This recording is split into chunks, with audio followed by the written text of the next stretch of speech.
السلام عليكم ورحمة الله وبركاته، ومعاكم النهارده في فيديو جديد من سلسلة الدراسة في الجامعات البريطانية وتفاصيلها، وكمان من سكن جديد لسه نقله السمر اكوموديشن هنا في الجامعة، وده أول فيديو أعمله من الغرفة ديت. هبقى باخدكم في جولة كده يعني إن شاء الله في فيديو من الفيديوهات الجاية في السكن هنا وأوريكم نظام السكنات. المهم معاكم في فيديو النهارده، وهو فيديو من أهم الفيديوهات اللي بعملها في سلسلة الدراسة في بريطانيا، لأن أنا هتكلم على نقطة من أهم النقط، وهي الشروط والأوراق اللي مطلوبة علشان تقدر تدرس هنا في بريطانيا وتحصل على قبول جامعي من اي جامعه من الجامعات البريطانيه. يعني خليك متابع معايا لحد الاخر عشان في كام نقطه مهمه، زي مثلا نقطه شهاده اللغه، لان كله عارفها ان هي عقبه كبيره جدا عشان تقدم ولا عشان تتقبل في الجامعات البريطانيه. بس زي ما انا كاتب كده في العنوان، فعلا شهاده اللغه مش شرط علشان تقدم او تتقبل في الجامعه. طب ازاي يا ادم؟ تابع الفيديو لحد الاخر وابسطها لك ان شاء الله، وهتعرف تقدم على الجامعات بكل سهوله ان شاء الله. يلا بينا، بسم الله.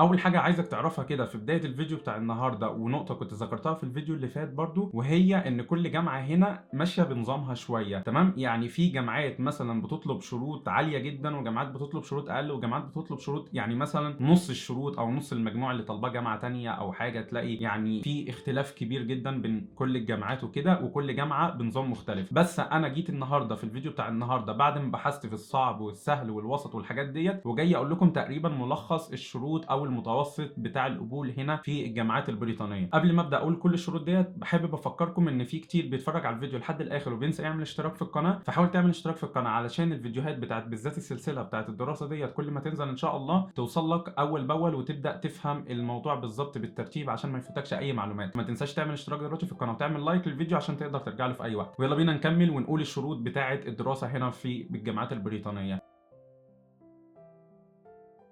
اول شرط عندنا بقى هنا في الجامعات في بريطانيا، وهو ان يكون عندك غالبا فوق 18 سنه للتقديم لاغلب الجامعات البريطانيه. احنا هنبدا يا جماعه نشرح لكم النهارده عن الشروط بتاعه البكالوريوس ان شاء الله، والشروط بتاعه الماستر هعملها لكم في فيديو تاني ان شاء الله، الفيديو اللي بعد ده، وهحاول انزله لكم بسرعه. يعني تاني شرط بقى يكون معاك شهاده الثانويه العامه، اللي هو الترانسكريبت او الشهاده او اي حاجه بتطلع اللي هي من مصر، بس المهم يكون مكتوب فيها المواد اللي انت درستها والدرجات بتاعتك يعني في المواد ديت. في ورقه كمان بقى مطلوبه، وهو لو انت مثلا خلصت ثانويه في مصر وانت متاخر شويه، يعني انت دخلت جامعه في مصر بدات سنه اولى ولا كمان وصلت لسنه ثانيه ولا حاجه، او عموما درست بكالوريوس كامل او درست اي حاجه بعد الثانويه العامه، فبيطلبوا منك اخر ترانسكريبت مثلا حصلت عليه. لو انت مثلا خلصت البكالوريوس هات الترانسكريبت بتاع البكالوريوس. لو انت درست سنه في كليه علوم مثلا في مصر في كليه اي كليه معينه، يقول لك هات الترانسكريبت بتاع سنه اولى دوت، خلينا نشوف ايه درجاتك مع درجات شهاده الثانويه العامه. نيجي للنقطه اللي بعدها بقى،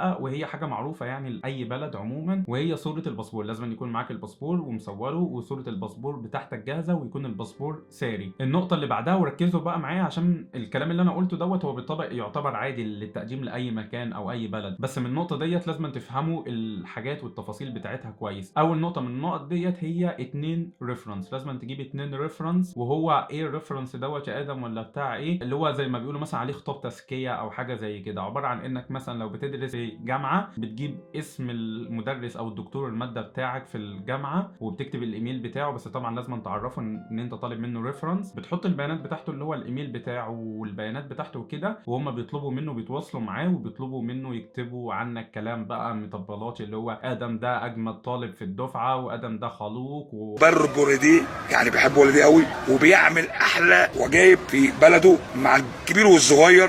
اي تطبيل وخلاص. المهم كلام حلو يعني، هو دوت بيكون خطاب تزكيه. وممكن برضو يكون من مكان عمل، لو انت شغال في مكان، او لو انت مثلا في مدرسه عادي مدرس مدرسه هو يكتبه لك او كده، فدوت ان شاء الله يكون مقدور عليهم. بس انت بتحتاج ان انت تكلم ناس يعني، او اكتر مدرسين كانوا حابينك او فاكرينك او حاجه يعني. بعدها بقى، وهي نقطه بتطلب في كل دول العالم، وهو خطاب النوايا، اللي هو بيسموه هنا برضو البيرسونال ستيتمنت. تمام؟ هو عباره عن انك بتكتب مثلا حوالي 400 كلمه او حاجه يعني افريج كده، تكتب فيها انا ليه مثلا اخترت بريطانيا؟ عشان بريطانيا تاني افضل بلد في العالم في الدراسه. طب ليه الجامعه ديت؟ عشان الجامعه انا مثلا قلت ايه، الجامعه بتاعتي ديت على البحر جنب المحيط، الدنيا هاديه، الناس الويلش دولت معروف ان هم طيبين وكويسين مع الطلبه الاجانب. وكتبت برضو مثلا ان انا سمعت عن طلبه دوليين جم هنا وادوا فيدباكس كويسه عن الجامعه، والناس اللوكال يعني كويسين وكده. وبعدين بقى بتدخل ايه على التخصص، ليه طيب مختار التخصص دوت؟ فانا مثلا كتبت بدرس فيلم ميكينج، فانا بختار التخصص بتاع فيلم ميكينج عشان انا يوتيوبر مثلا، بعمل فيديوهات على اليوتيوب، عندي معدات، بحب السفر، وبعمل مثلا فيديوهات وثائقيه شويه عن السفرات اللي بعملها، فلوجز وحاجات من ديت. المهم يعني اكتب اي حاجه بس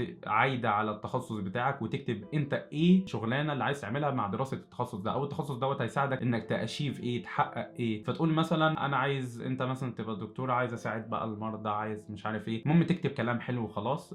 هي حاجه لازم تعملها يعني. طيب تمام، انت جهزت الورق دوت، تيجي تقول لي السن. طيب انا دلوقتي مش لسه 18 سنه زي بتوع الثانويه العامه ولا حاجه من دولت، انا درست بكالوريوس ولا درست كام سنه ولا حاجه. السن هنا مش شرط للقبول في الجامعات، عادي لو انت دارس بكالوريوس، لو دارس ماستر، لو دارس تخصص وعايز تدرس تخصص تاني عموما عادي، السن هنا مش شرط. في سن معين طيب ماكسيمم او حاجه او ليميت او كده، انا مش عارف الصراحه، او ما شفتش مكتوب في اي موقع من موقع الجامعات محطوط مثلا سن او حاجه. فانت بتقدم وتشوف هم بيقبلوك او هيقبلوك ولا لا، فانت تحاول تقدم على كذا جامعه يعني. بعدها بقى في نقطه يا جماعه مهمه جدا، وهي نقطه وحشه للاسف يعني، بس هي منطقيه يعني. وهي ايه طيب النقطه ديت يا جماعه؟ ان الجامعه هنا في بريطانيا او عموما يعني اغلب الجامعات بيركزوا مع اللي انت درسته. يعني انت مثلا مش انا ناجح في الثانويه وجبت مثلا 70، جبت 90، جبت كذا، لا تعالى انت كنت بتدرس ايه في الثانويه؟ فبيبصوا على المواد اللي انت درستها. انت مثلا بتقدم هنا على تخصص هندسي وانت كنت دارس علم رياضه مثلا في مصر، فيشوف ده دارس ايه رياضه وكده، فالدنيا ايه يعني تمشي شويه، فانت يكون ليك الاولويه في القبول. لكن مثلا حد يقدم بشهاده ادبي على تخصص علم علوم او تخصص مثلا هندسي او كده، الموضوع بيكون صعب شويه. بل كمان بيركزوا مع الدرجات اللي انت واخدها في المجاميع اللي هي بتاعت المواد اللي هي المهمه، مثلا زي الكيمياء، الفيزياء، الرياضه والحاجات دي. انا عارف الموضوع دوت ممكن يزعل ناس، بس زي ما انا معودكم هنا في القناه ديت ان انا مش بطلع اقول لكم ده الموضوع ده حلو بس وخلاص وروحوا، لا انا بحب اقول لكم الجانب الحلو والجانب الوحش، فبرضه عشان تكونوا عارفين الحقيقه كامله يعني. بس زي ما معودكم ان انا بحاول قبل ما اعمل اي فيديو ليكم ان انا ادور على حل لكل مشكله في النقطه اللي انا بتكلم عنها وكده يعني. فانا بحثت شويه عن الموضوع دوت يعني عشان افهم ليه طيب يعني بيدوروا كده ويقبلوا كده يعني. انا مثلا كان في جامعه من الجامعات اللي رفضتني، كانوا قالوا لي كده في الرفض، قالوا لي انت شهادتك بتاعت الثانوي اللي انت بعتها لنا ترانسكريبت مش مكتوب فيه انك درست رياضه، وهم هنا لازم كله يدرس رياضه. واحنا في مصر برضو او عموما اغلب الدول العربيه بتدرس رياضه، بس انت ايه مش في اخر سنه بندرسها، مثلا في اولى وثانيه ثانوي. انا مثلا كنت علم علوم، فانا مثلا كنت بقدم على تخصص، فقالوا ازاي مش موجود في رياضه، ورفضوني عشان كانت جامعه مثلا قويه شويه. بدات ادور وكده، لقيت ان نظام الثانويه اللي هنا اللي هو الاي ليفلز والحاجات ديت، لقيت ان تقريبا النظام الثانوي هنا حوالي سنتين، والشهاده تقريبا بتكون شامله السنتين دولت وكده. فهم بيدرسوا مواد في سنه اولى مثلا ومواد سنه ثانيه، وبيقدموا على الجامعات هنا بالشهاده بتاعت السنتين دولت وكده. فانا حاجه بس من عندي، هي مش حاجه قانونيه 100% ومش ممكن تشتغل في كل الجامعات، بس انت ممكن تعملها لو انت مثلا بتقدم علم علوم وعايز مثلا تثبت انك درست رياضه قبل كده. فممكن تجيب شهاده سنه ثانيه ثانوي ترجمها برضو للانجليزي وتقدمها عادي مع شهاده سنه ثالثه، ويبقى انت كده يعني مثبت انك درست رياضه. وممكن الموضوع دوت يمشي في بعض الجامعات وكده يعني، يعلي من نسبه قبولك برضو علشان انت درست يعني. ده كمان لو جبت مثلا شهاده سنه اولى ثانوي مفيش مشكله، كل ما تزود شهادات مفيش مشكله يعني. في نقطه بقى تانية بعدها مهمه ولازم تعرفها، انك لو ما درستش مثلا سنه في جامعه او ما درستش الثانويه بالنظام البريطاني او كده، انت غالبا بنسبه كبيره جدا للاسف بتضطر تاخد سنه تحضيريه. بس انت لو حسبتها بعدد السنين، ان هنا مثلا سنين الدراسه 3 زي ما شرحت في الفيديو اللي فات، وفي بعض الجامعات سنتين، وفي بعض الجامعات مثلا بتدي الطب في 5 سنين او 4 سنين وحاجات من ديت، فتلاقي مده الدراسه هنا اقصر بكتير من مصر او اغلب الدول الثانيه. فانت لو حسبت السنه التحضيريه مع التخصص عموما، هتلاقي برضو ان انت لسه مقصر من عليك سنين، فمش هتزود على عمرك سنين وخلاص يعني على الفاضي. بس عموما هتلاقي ان انت لما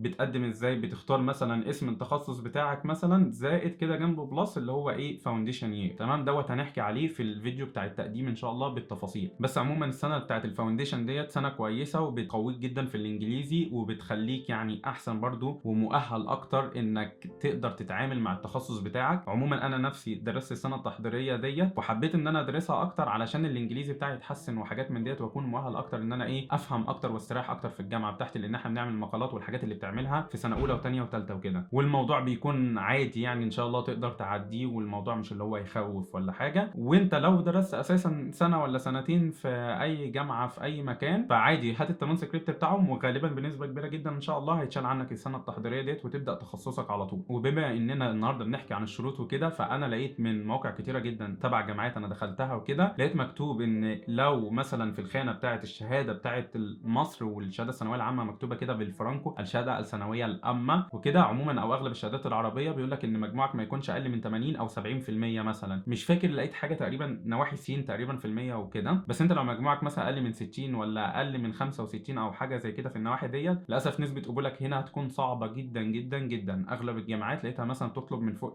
60 70 وكده وطالع. ديت نقطه برضو قلت اقولها لكم عشان ما تضيعوش وقت او حاجه، وزي ما قلت لكم لازم اقول لكم الحلو والوحش. وبس كده يعتبر ديت كل الشروط والاوراق اللي مطلوبه علشان تقدم على الجامعات البريطانيه وتحصل على قبول يعني. طب ايه ده يا ادم، انت هنقدم في بريطانيا اللي هم انجليز وهندرس بانجليزي ووسط انجليز، وانت عديت الفيديو ده كله كده ومستنيين المشكله اللي بتطلع في كل فيديو بتاع دراسه ولا منحه بنسمعه، عايزين ايلتس، عايزين شهاده لغه، والحاجات اللي بتخلينا نقفل الفيديو وندور او ننام ونحبط ونكمل يعني في مكاننا. لا يا جماعه فعلا انا ما نسيتش، الدراسه هنا بتشترط الايلتس او شهاده لغه او كده، بس التقديم والقبول يعني لاحظوا الفرق، التقديم والقبول ما بيشترطش. يعني انت مثلا عايز تقدم على جامعه مش لازم ولا شرط انك تقدم شهاده لغه في اغلب الجامعات وانت بتقدم. طب يا عم ماشي، الجامعه يقولوا لي قدم ونريحك على قد عقلك وما نقبلكش، لا عادي بتقدم، وبعد ما بتقدم بتتقبل عادي. هم بيركزوا في القبول على المواد بتاعتك والدرجات والحاجات ديت اكتر من قبول اللغه، لان قبول اللغه مش اللي هو حاجه يتقاس بيها مقدار شخصيتك مثلا انك تنفع تتقبل مثلا في طب او هندسه او كذا او تخصص اقل او تخصص اعلى وكده يعني. فانت بتقدم عادي وان شاء الله بتتقبل، ولما بتتقبل بقى بيقولوا لك عايزين يا عم معاك مثلا مده شهرين او لحاجه او لمده معينه هات لنا شهاده لغه. شهاده اللغه ديت بقى عادي ممكن ايلتس وممكن تويفل، وممكن كمان في اغلب الجامعات بتنفع بس مش في كله، بس في اغلب الجامعات لو انت مثلا بتدرس تخصص في مصر بالانجليزي تروح من مكتب في الجامعه وكده يطلعوا لك بس اي حاجه انك درست تخصصك باللغه الانجليزيه وكده، دوت غالبا ممكن يشيل عنك الشرط بتاع اللغه ان شاء الله. فانت لو مثلا محبط وعايز تقدم على دراسه بريطانيا وعارف ان انت ممكن هتترفض وبتاع زي ما قدمت في منح كتير واترفضت ولا حاجه، او اللي هو الدنيا مثلا شايل همها، فعادي انت ممكن تجرب حظك وتقدم وتستنى القبول، وان شاء الله ممكن لو اتقبلت تتشجع بقى عادي وتدخل في موضوع الايلتس مثلا ولا كده. طبعا مش بيكون في مده كويسه، بس انا بقول للناس اللي اللي هم مثلا امتحانهم مش جاهز او الشهاده بتاعتهم مش جاهزه بتاعت اللغه، فانت ممكن تاخد القبول عادي وتقدم عادي، وبعدين هم بيدوك مهله يعني انك تجيب شهاده اللغه ان شاء الله. فعادي انا ما نسيتش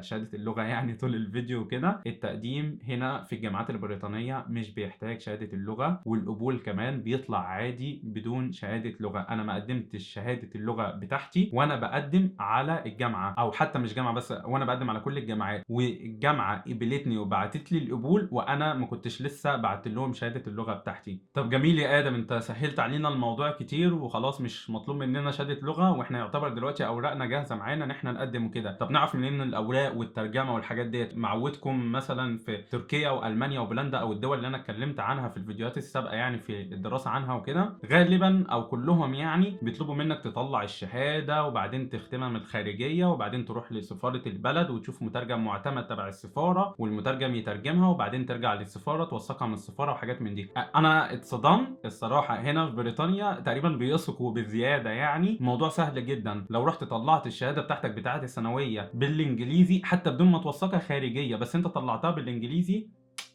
انت كده خلصت ازاي ما تعرف، ولا تروح السفاره البريطانيه ولا تدور على مترجم معتمد، الا مثلا لو انت معاك ورق وانت مش عارف تترجمه او هو بس بالعربي، فانت ماشي لازم تدور وقتها على مترجم معتمد ويترجم لك ويختم لك. بس يا جماعه ولا مطلوب تروح سفارات ولا مترجم معتمد تابع للسفاره البريطانيه وتطلع وتختم واختام كتيره وتدفع فلوس كتيره. والله يا جماعه صراحه يعني الاوراق بتاعه الدراسه في الجامعات البريطانيه مقارنه بالفيديوهات والمحتوى اللي عملته عن دول كتير، مع ان هنا اعلى دوله انا اتكلم عنها في مجال الدراسه، بس هنا يعتبر اسهل بلد لقيتها في موضوع الاوراق. صوره الباسبور كده كده اساسا مكتوب فيها عربي وانجليزي، فانت مش محتاج تترجمها، يا دوبك الترانسكريبت بتاعك بتاع الثانويه هو اللي تطلعه وتقدر تطلعه اساسا مترجم. لو ما عرفتش تطلعه مترجم طلعه عادي عربي وترجمه تبع مترجم معتمد، مش هتكلفك كتير طالما مش هتروح سفارات وحاجات من ديت. ولو مثلا هتقدم ترانسكريبت من جامعه، لو الجامعه ما عرفتش تطلعه لك بالانجليزي طلعه بالعربي وترجمه، وانت كده يعتبر جاهز.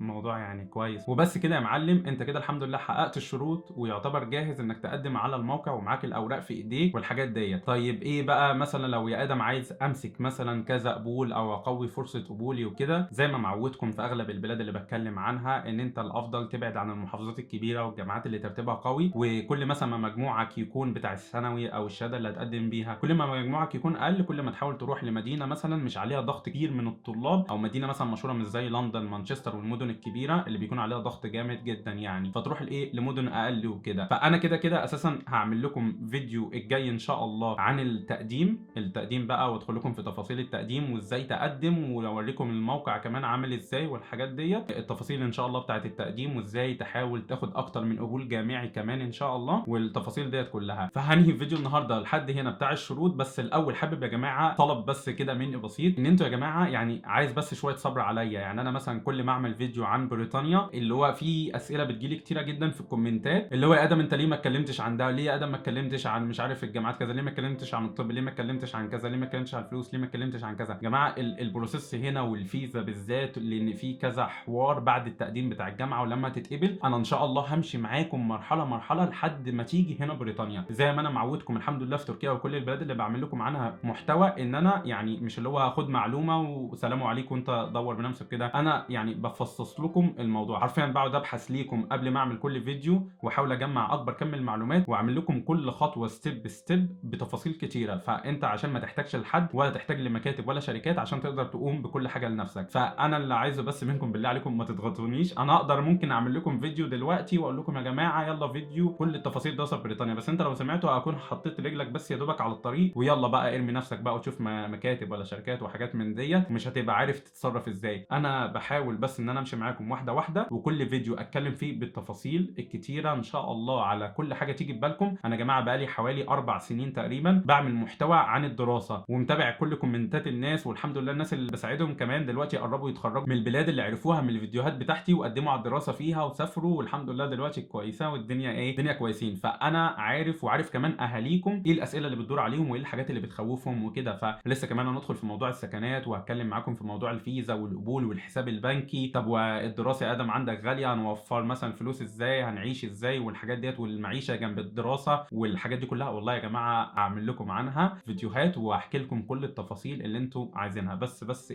واحده واحده معايا عادي. في نقط عايزين نتكلم عنها اكتبوها لي تحت في التعليقات، بس انا ما اقدرش ان انا احطها بس كلها في فيديو واحد. بس حرفيا كل التعليقات اللي انتوا بتكتبوها انا بسجلها في كشكول وكده، وباخد بالي منها في كل فيديو بعمله، وبضيف النقط اللي انتوا بتكتبوها لي تحت ديت في الفيديوهات اللي جايه. فما تنساش طبعا تشترك في القناه علشان تتابع فيديو التقديم اللي جاي وتفاصيل التقديم والحاجات ديت. وطبعا بتوع الماستر اعمل لكم فيديو بتاع الشروط بتاع التقديم بتاع الماستر كده سريع ان شاء الله، ويا ريت تعمل لايك للفيديو دوت وتفعل زر الجرس علشان لما الفيديو ينزل لك يجي لك على طول، عشان ما تتلخبطش بس في ترتيب السلسله بتاعت الدراسه ديت. وتبعت الفيديو دوت لاي حد من صحابك عايز تسافر معاه او لاهاليكم عشان يكون حجه ان انتوا تسافروا يعني، بس بطريقه غير مباشره. يلا سلام عليكم. اول يا جماعه نسيت اقول لكم بس ان انتوا لو عايزين تشوفوا تفاصيل كتير بقى في الحياه في بريطانيا وصور كتيره والحاجات دي، تابعوني على الحساب بتاع الانستجرام، في صور وحاجات كتيره يعني بعملها. يلا سلام.